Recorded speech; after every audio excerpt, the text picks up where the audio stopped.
Time now for Better Money Boston. I'm here with Nick Colantuno. He's a certified financial planner with Johnson Brunetti. Nick, want to talk to you today about some of those things we should be considering right before we retire.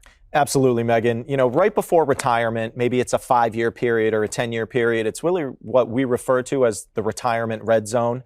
There are a number of different factors that you should be considering. I think the most important, income. How much income are you going to need? And where are those income sources going to be coming from? Is it Social Security? Is it personal assets? But income is the driving factor. Okay, so that's consideration number one. What about taxes, Nick? Taxes are, of course, important. It's not just how much you're taking out of certain accounts, it's how much of that you're keeping, right? There's net expenses involved where oftentimes gross income is what's being thought about.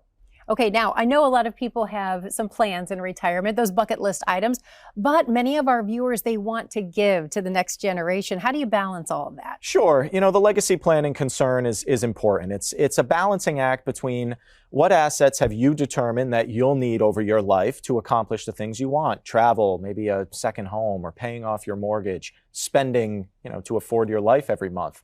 But oftentimes people say, well, another goal of mine is leaving as much money behind as possible. So it's this disconnect between wanting to spend and enjoy this money that you've saved, but also knowing that you might need to be providing some support or a legacy for maybe loved ones or next generation. Okay, I've heard you say that taxes can be one of our biggest expenses in retirement.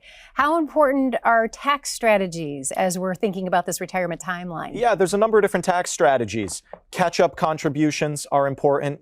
As you get closer to retirement, maybe the kids are now out of the house or financially independent of you. You've got a little more cash flow. You can afford to maybe put a little more money in the 401k or make the catch-up contribution in your IRA. So those limits are being increased each and every year. It's a really good opportunity for folks to almost accelerate their savings in those later years.